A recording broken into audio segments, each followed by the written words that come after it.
نحمدہ و نصلی علی رسولہ الکریم اما بعد۔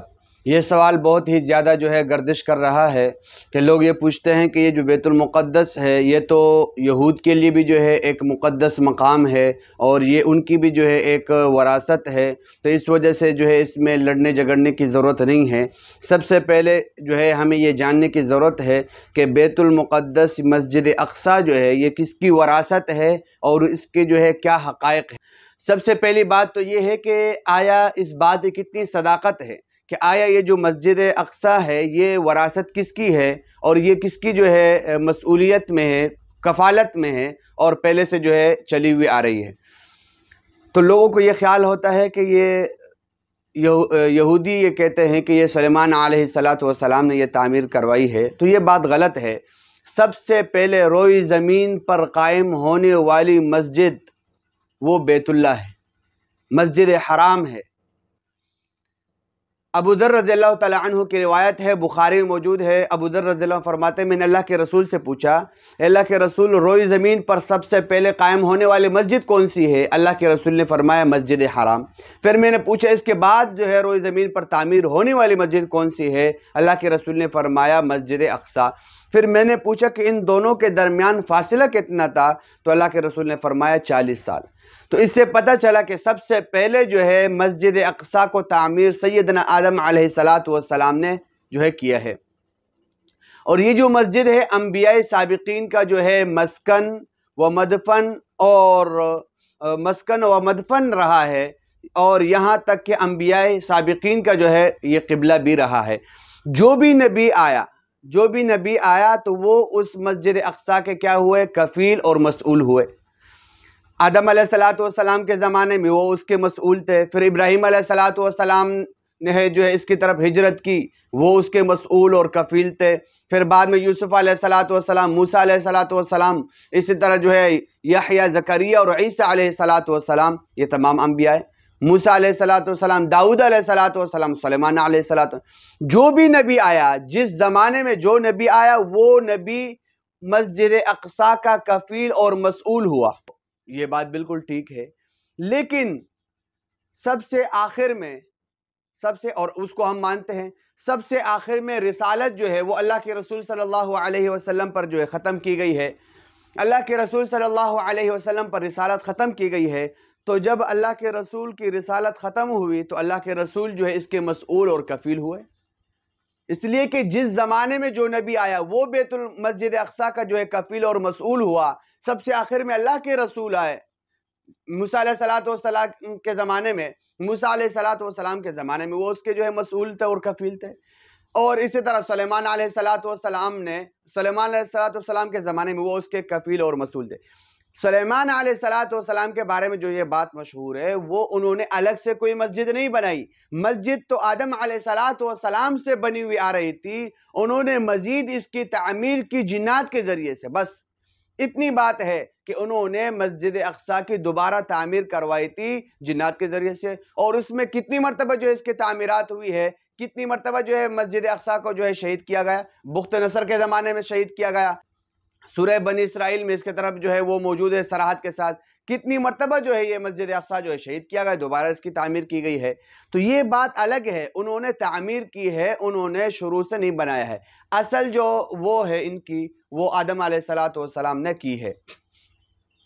تو سب سے آخر میں جب اللہ کے رسول صلی اللہ علیہ وسلم آئے تو وہ اس کے مسئول اور کفیل ہوئے۔ کہ دیکھیں معراج کا عظیم واقعہ ہوا، قرآن نے اس کا تذکرہ کیا ہے کہ مسجد حرام سے سبحان الذی اسری بعبدہ لیلا من المسجد الحرام الی المسجد الاقصی الذی بارکنا حولہ، کہ مسجد حرام سے اللہ تبارک پاک ہے وہ ذات جو مسجد حرام سے مسجد اقصیٰ اپنے بندے کو لے کر گئے راتوں رات۔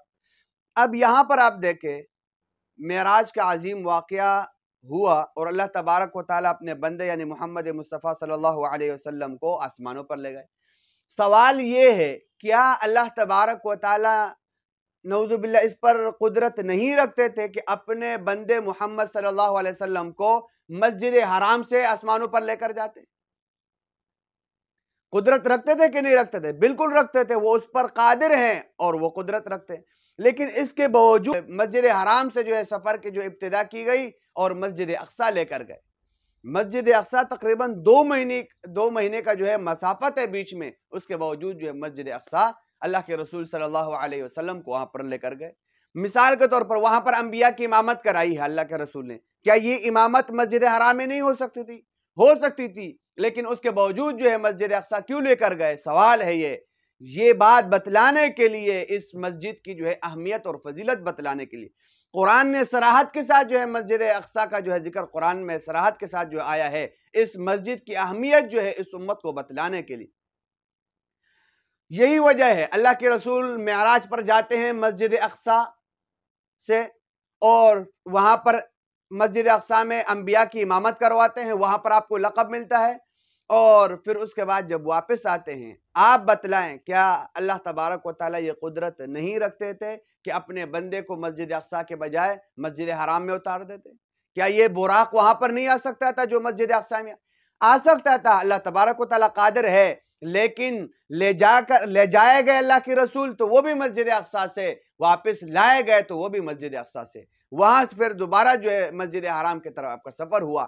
تو اس سے پتہ چلا کہ معراج کا عظیم واقعہ یہ جو ہے متعلق ہوا، اور یہ متعلق ہے مسجد حرام سے، اس امت کو یہ تعلیم دینے کے لیے کہ مسجد اقصی جس طرح پہلے زمانے میں، اس زمانے میں ان انبیاء کی وراثت تھی، اس زمانے کے لوگوں کی وراثت تھی، اب یہ امت محمدیہ کی کیا ہے؟ وراثت۔ یہی وجہ ہے کہ اللہ کے رسول صلی اللہ علیہ وسلم نے صراحت کے ساتھ قرآن میں اس کا ذکر آیا، اللہ کے رسول صلی اللہ علیہ وسلم نے اس کی جو ہے کس قدر اہمیت جو ہے اور فضیلت اس کی بیان کی ہے۔ شریعت محمدیہ میں مسجد اقصی کی عظمت کو آپ ذرا دیکھیں۔ معراج کا عظیم واقعہ، رسول اللہ صلی اللہ علیہ وسلم کے سفر معراج کا عظیم واقعہ مسجد اقصی سے متعلق ہے۔ نمبر 2، مسلمانوں کا قبلہ اول ہے۔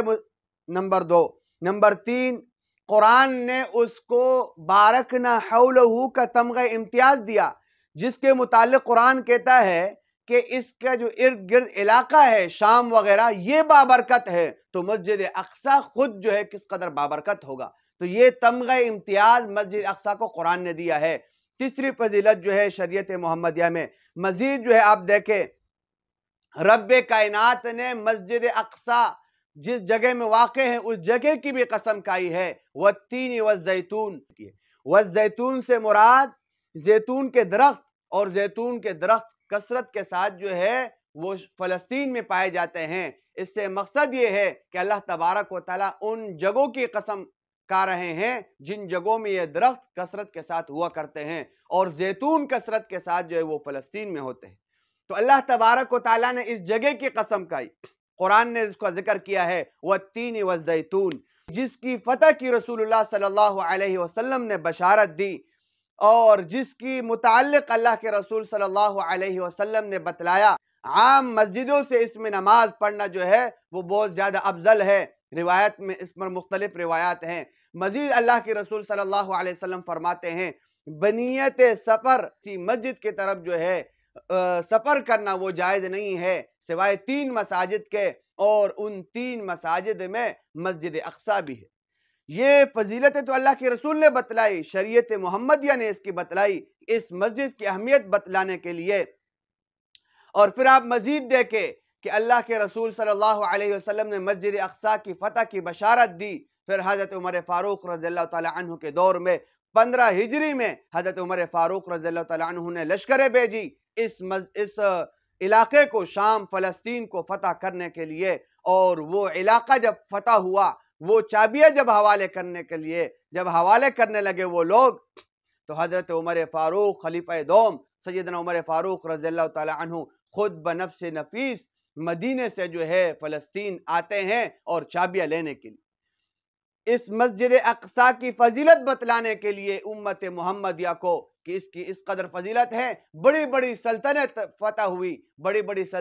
فتح ہوئی حضرت عمر فاروق رضی اللہ تعالیٰ عنہ کے دور میں۔ حضرت عمر فاروق کسی جگہ نہیں گئے سوائے جو ہے بیت المقدس کے۔ مزید آپ دیکھیں، یہ حضرت عمر فاروق رضی اللہ تعالی عنہ کی امانت ہے، رسول اللہ کی بشارت ہے، عمر فاروق کی جو ہے امانت ہے، صلاح الدین ایوبی کی ایمانی جرت کا جو ہے مظہر ہے۔ کہ انہوں نے کس طرح جو ہے یہودیوں سے اس کا قبضہ چھڑایا تھا، اور پھر یہی مسجد اقصیٰ آپ مسلمانوں کی اس کی تاریخ دیکھیں، خلافت عثمانیہ کی شان اور شوکت کی منہ بولتی تصویر ہے۔ لیکن بدقسمتی یہ ہے کہ اکیسویں صدی کے 57 اسلامی ممالک افواج اور حکمرانوں کی بے حسی کا نشان ہے۔ تو میرے مسلمان بھائیوں اور دوستو، ہمیں غور کرنا ہوگا، اپنے مقدسات کو پہچاننا ہوگا۔ یہ جس مسجد کی اللہ کے رسول اور شریعت محمدیہ میں اس قدر فضیلتیں ہوں، تو اس سے اندازہ آپ لگائے کہ مسجد اقصیٰ یہ مسلمانوں کی وراثت ہے، اور یہ مسلمانوں کی جو ہے وراثت جس سے جو ہے قرآن نے بتلایا، اور جس کو مسلمانوں کی وراثت اللہ کے رسول صلی اللہ علیہ وسلم نے بتلایا۔